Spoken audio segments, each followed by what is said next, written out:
The Duchess of Montebello disliked life at court. Since the death of her husband, life at home, the education of her children, the company of a few friends were enough to make her happy.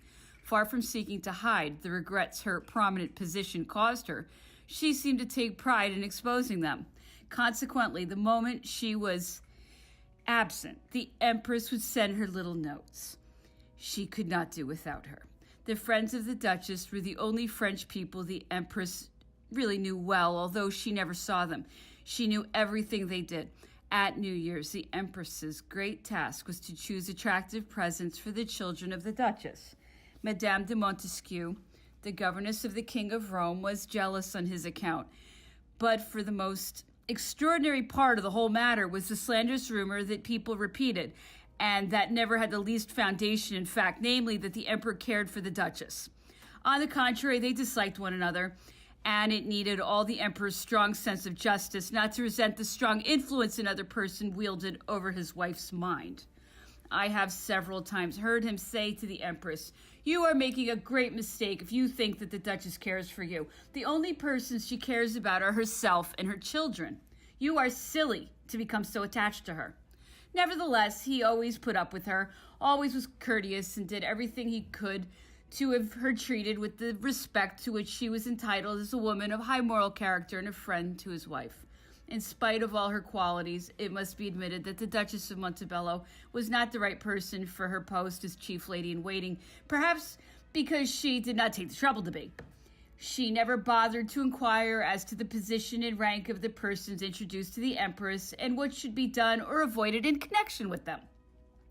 As a foreigner, entirely ignorant of the environment in which she found herself, the Empress frequently made mistakes, natural and excusable enough, but such as society is not prepared to forgive in an Empress. Often, for instance, she would inquire about the husband's health from a wife who had just lost him on the field of battle, and who, with tears in her eyes, was obliged to relate the story of the misfortune for which she had hoped to be consoled. The Emperor's family, not without surprise, found that the Empress was inclined to keep them at a distance. My mother had always been ready to receive them and always treated them cordially. It was she who was constantly asked to say something to secure a favor which they did not venture to ask for themselves. How different things were now. No more intimacy, far more ceremony. Madame Mère herself felt the change. The pretty face and winning ways of the Princess Pauline had made her the spoiled child of the family. She was allowed to do anything. Even the Emperor, who so frequently was severe towards others, let her do things for which anyone else would have been reprimanded. Everyone said, "She is nothing but a child." And what a pretty child she was. What she said never seemed to be worth paying attention to, and I cannot understand why I should have felt so badly about the remarks she made when I came back to court. With great animation, she reproached me for having been the cause of my children's losing the throne of Holland, of my husband's exile, and all his misfortunes. This indictment was a shock to me. My reason and conscience both proved to me that I was innocent. Yet my feeble strength was not able to repulse this false accusation. The ills I still suffered from made more acute the memories of those I sought to recall in order to justify myself. Princess Pauline, whose only interests in life were fashions and amusements, must have been surprised and perhaps pleased at having produced so marked an effect on anyone, when for the first time in her life she spoke about serious matters. In fact, the entire family was, I believe, sorry to see me return to court. I can understand being jealous when one's affections are involved, but not when it is merely a question of precedence, of more or less becoming dresses, of some more or less marked social success. The joy the Emperor's family had felt on my departure for Holland was an indication of their regret at seeing me return, especially as they could now no longer reproach me for being there, since the future of my children was once more associated with France. The Emperor, although he did not mean to do so, had done everything possible to inflame the jealousy his family felt towards us. He had for a long time treated me with special favor, because as he desired to adopt the son, he wished the mother to be especially respected. How many times Caroline came and said to me, "I entertain the same way you do. I always act as you do. because I come and ask in advance how you are going to act. And yet the emperor always holds you up to me as an example, as though you were the only person who knows how to behave. Then, too, he is all the time saying to Murat and his brothers, look at Eugène. How can he expect harmony to reign among us? Since then, people so often told the emperor that he favored us at the expense of his own family, that he was forced to adopt the opposite course. Madame Mère, who was worried about what was happening to her son Louis, thought of sending Monsieur de Cazes to him. Monsieur de Cazes, on his return to France from Holland, and after I had refused to make him my chief secretary, had resumed his former post as judge of a court of the first instance in Paris. He had remained in touch with my husband. The emperor's relatives thought that a letter from me might persuade my husband to return. I wrote it, but the curious thing was that the more I feared this return, the more I tried to have it take place in order to exculpate myself in my own mind of not wanting something which might make another person happy. I therefore placed my best carriage at the disposal of Monsieur de Cazes, thinking it might be used by the king. I paid the expenses of several trips he made to Austria, and some months later on, hearing that my husband refused to come back to France, I was very glad not to be in any way to blame for this attitude. The emperor had given the king an allowance of 2 million francs, of which 500,000 came from a forest near Saint-Cloud, a domain which had been granted my second son. The rest was paid by the treasury. When the king refused to accept this sum, the emperor turned it over to me. I paid all my husband's debts and bestowed pensions upon those who had served him devotedly, even upon those people of whom I had often been forced to complain. Monsieur de Cazes told me that my husband had given him a letter for me which the emperor had confiscated, as he had also done several others addressed to the Senate, to the secretary of the imperial family, etc. That same evening, the emperor, next to whom I was seated, said to me very gravely, "Your husband is mad. He is writing to all the French authorities. He has written you a letter which will not be delivered to you. I have kept it. He wishes to be somebody and forgets that he owes to France and to me. He deserves that I punish him by abandoning his children." I could not understand what these abrupt sentences meant. The last one brought tears to my eyes. The emperor noticed it. "Fortunately, I am kind-hearted," he went on, "and people always count on that. It is not the fault of those poor children, but they would deserve to be pitied if they had only their father to look after them." That was all I ever knew about the incident, and for a long time I kept wondering what new grounds for irritation the king might have given his brother. It was not until 1814 that I saw in the Gazette de Lausanne the text of my husband's statement to the Senate and the passage in it where he forbade me to accept anything from the emperor. He left me his estate at Saint-Lô and all his private property, which in France had only consisted of his house in Paris and the country place of Saint-Lô. The latter was charming, brought in no revenue, and cost more than 30,000 francs a year to keep up. The trip to Fontainebleau was over. My mother had come back to Malmaison, and I settled down in my home in Paris, free for the first time to arrange my life in accordance with my tastes. My household had again been reorganized and established with all the importance due a person of my rank. The emperor had given orders that this should be done, and he was right. He wished the princes to spend all their income in order that this money should go back to the people whence it had come. Madame la Comtesse de Caulaincourt, mother of the Duke of Vincennes, was my chief lady-in-waiting. She had known me from my babyhood and was sincerely attached to me. I had kept the Dutch lady-in-waiting who had accompanied me back to France, as well as my former ladies-in-waiting and my French officers. Monsieur de Marmont was especially attached to my children, and Abbé Bertrand was my private chaplain. Madame de Broc had come to live with me. Her bitter grief had given place to a gentle melancholy. Her affection for me seemed to fill her entire heart.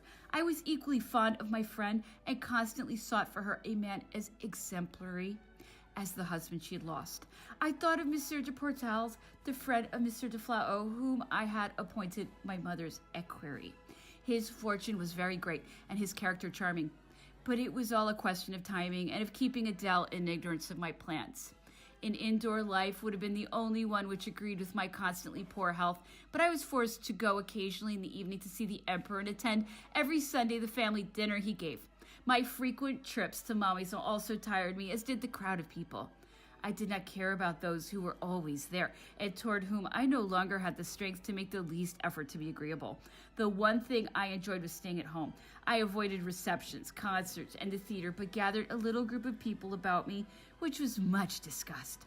All the persons belonging to this group were distinguished by their charm, their wit, and their excellent reputation. I made a very limited selection, the establishment of which gave me quite a little trouble. Everybody who was received at the court felt entitled to figure on my list, and this made it difficult for me, whose only aim was to secure a quiet, intimate gathering and pleasant conversation. In the morning, I received no visitors. I would sketch with Adele and dine either alone or with her. In the evening, surrounded by my children, I received from 8 o'clock on the peoples whose name figured on my list. We played or sang. The gentlemen could play billiards. On a large table in the middle of the room, everyone found something with which to amuse themselves. The ladies sewed or chatted. Tea was served at 10 o'clock. Frequently midnight or 1 o'clock struck while some animated discussion was still going on, which would have lasted still later had it not been for the hostess's poor health. I had great difficulty in persuading my officers not to remain standing as though they were on duty, but to join in our diversions. I wished my home to seem like a family gathering, where politeness is the rule and where innocent mirth does not dispel the respectful attitude of the guests towards the hostess. I had been so successful in forming a drawing room, such as I desired and such as rarely exists, that it acquired a wider reputation than I wished. In spite of my giving receptions and balls, everyone had the ambition to be admitted to my private parties. My sisters-in-law criticized me severely for allowing men to attend in ordinary dress coats. I even feared the emperor might not be pleased if he heard of it. He merely said to me one day, "People are saying that you have a clearinghouse of wit at your home." "As usual, people feel they have to be talking about us," I replied. I would as soon have the sort of reputation as any other. No more was said. It was natural that such gatherings should please me in several respects. I could say to myself, today these are my acquaintances. In 10 years, they will have become my friends. Slander will no longer be able to touch me. At least, I shall have some defenders.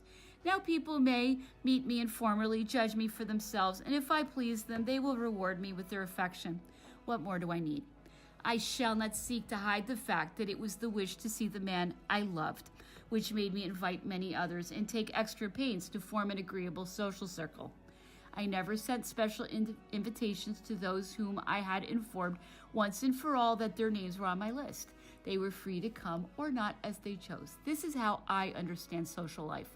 I did not wish to impose a respect for my rank, which would make them feel obliged to accept my invitation and perhaps refuse one they would have enjoyed more. This complete informality made admission to my circle a dearly sought privilege. If I happened to be absent one day, I was sure that those who had not found me at home would return the following evening more eagerly than ever. Monsieur de Flahault was not one of the least assiduous of my guests. As soon as he came into the room, no matter how easy the conversation I was having might be, it at once became difficult for me. My wits deserted me as long as he was present. I could not find a word to say. I knew I should have to speak to him as to any other guest, but I could do so only by not looking at him, in a voice that was not my natural one. If he made a remark, I did not seem to have heard it. Yet not a syllable he spoke was lost on me. Frequently he complained that I was not as pleasant to him as to the others. A smile informed him how welcome this proof was to me, since it showed that I had been able to conceal the violence of my emotions. Monsieur de Flahault wrote me often. When I answered him, I took no pains to hide my affection. It seemed that when he was absent, I cared 1,000 times more for him. I no longer had to struggle to preserve appearances, and I should have reproached myself if I had not let him see how dear he was to me. Yet when I saw him again, everything was different. He must have found me difficult to understand. I alone could know my varied emotions. It was when hostilities forced him into the midst of danger that I felt I should go mad with anxiety. I could talk about nothing else but Monsieur de Flahault to Adele. He was the object of all my thoughts, but when he came back, I was nervous and embarrassed. The only way I betrayed the fact that I cared for him was in my efforts to stifle it. I do not know whether I appeared to him to be utterly indifferent, but the persons who were near me could make no such mistake. They were too much interested in the feelings of her on whom they were dependent not to discover the secret it was so difficult for her to keep. The clairvoyant friendship of Adele had something admirable about it. If, leaning against the mantelpiece, Monsieur de Flau had managed to remain alone with me, if our conversation lasted longer than it should have done, she would come up and remind me that other persons were present who would feel offended if I did not speak to them. A desire to protect me made her sense the maliciousness of others, and her affection was always on the watch for means of preserving me from it.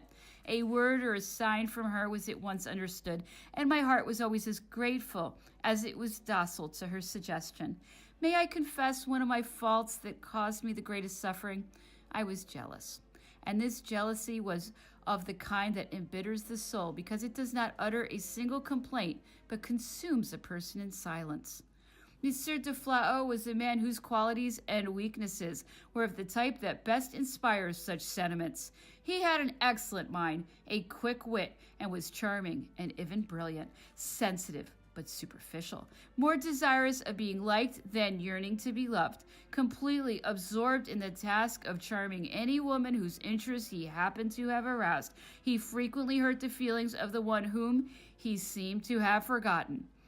Eager though he was to see me, he was equally attracted by other pleasures which separated us. Although there was not one he would not have sacrificed for my sake, there was not one which he deliberately abstained from. I urged him to amuse himself, ashamed of my secret impulse to restrain him, happy if he disobeyed me, alarmed if he obeyed too willingly, and always in the end wondering, since what he felt was what people called love, what name I should give to my own emotion. In spite of my eagerness to see him again, I never once asked him, "Shall I see you tomorrow?" I always waited for him to express his desire to see me, as I could only enjoy what was offered me spontaneously. Many ladies seemed interested in Monsieur de Flau. I noticed this. If he had told me about it, I should have believed him. I repeatedly told him that no lasting affection can exist between two people unless it is founded on mutual confidence, that such frankness excuses all faults, and since none of us are perfect, at least we should try to be sincere. In vain, he assured me that he could never love another woman, that people like me were too rarely met with, that it was I who had for the first time made him believe there was good in the world, that I was making him better, that he never would have the courage to be unfaithful to me. Yet in spite of all these assurances, I was always making him confess some passing fancy, and the present, like the future, was troubled by them. I was too keenly aware that in view of his character, I must anticipate some day his no longer caring for me. But I wished him to be the one to announce this to me, to come to me and say, "I love someone else." I insisted he should do this, so convinced was I that I would hold out my hand to the man who had just pierced my heart and even sympathized with the woman who had taken his affection from me. If that was not love, it was something finer. Every time I complained to Madame de Broc how unhappy I was, she would say, "Certainly you have not that happiness which you once dreamed of. But look around you. Who is there who is perfectly happy? Fate has tied you irrevocably to a man with whom you cannot live, and fate has separated you from him without even giving you any reason to blame yourself for this separation. After a long period of slavery, you are at last free, mistress of your own actions. Your children are near you. You are enormously wealthy. You can do much good. You are loved and admired by all those who know you, and yet you blame Providence." Feeling the wisdom of these remarks, I conquered my discouragement and sought at least to bring happiness to others. I took particular pains to leave those about me entirely free. I do not believe I ever refused a single request that might give someone pleasure. Yet, in spite of this, I saw people frequently discontented. If any complained that I gave them too much to do, I at once relieved them of a part of their duties. Then they would complain that I did not pay enough attention to them. People tried to prove I was fussy. Even the young women I had with me and for whom I sought to find husbands accused me of being ungrateful and hard-hearted because I sent them away from me. How difficult it is for a princess to satisfy all the different personal ambitions that revolve around her. Perhaps one who is proud and haughty succeeds better. The more distant she is, the fewer favors she bestows, the more people value the least sign of graciousness on her part. If she gives them a look, they are surprised and touched. People generally fear her. They hold themselves aloof and hardly dare as much as express an opinion about her. To belong to her household is considered a duty, and no one expects any marks of affection or intimacy. On the contrary, a princess who is good, kind, willing to listen to anyone, allows all those with whom she comes in contact to consider themselves her friends. Much is expected of her. Her slightest action is freely commented on. If she once mentions something she cares about, the person to whom she has spoken considers himself from then on entitled to know all her secret thoughts. If a stranger converses with her at too great length, others are jealous, criticize her, complain about her, and as they themselves misunderstand her actions, they make others do so. This is the way in which those who call themselves our friends and who consider themselves such often do us more harm than enemies, who are too far away to be able to wound us by their attacks. In spite of these little drawbacks, which are inseparable from a position of prominence, my household was fairly calm and as united as it could possibly have been. As for the emperor's court, it was serious and staid. It lacked that refinement of courtesy, that polish, which are characteristic qualities of French society.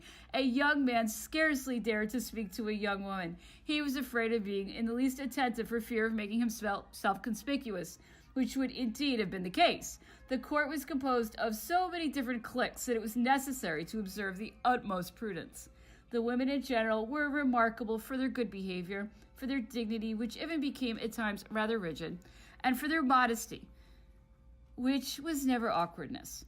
One never heard a loud discussion. If one did not find their wit, ease, and courtliness of a Sévigné or Lafayette, or those amusements which flourished in the days when people's sole desire was to make themselves agreeable, yet one discovered on the part of the women an abundance of solid virtues, the assiduity of maternal devotion, and all the duties it involves, a willingness to sacrifice idle amusements for evenings spent in serious occupations, and an ability in the conduct of business matters equal to that which the husband away at the front might have exercised had he been present.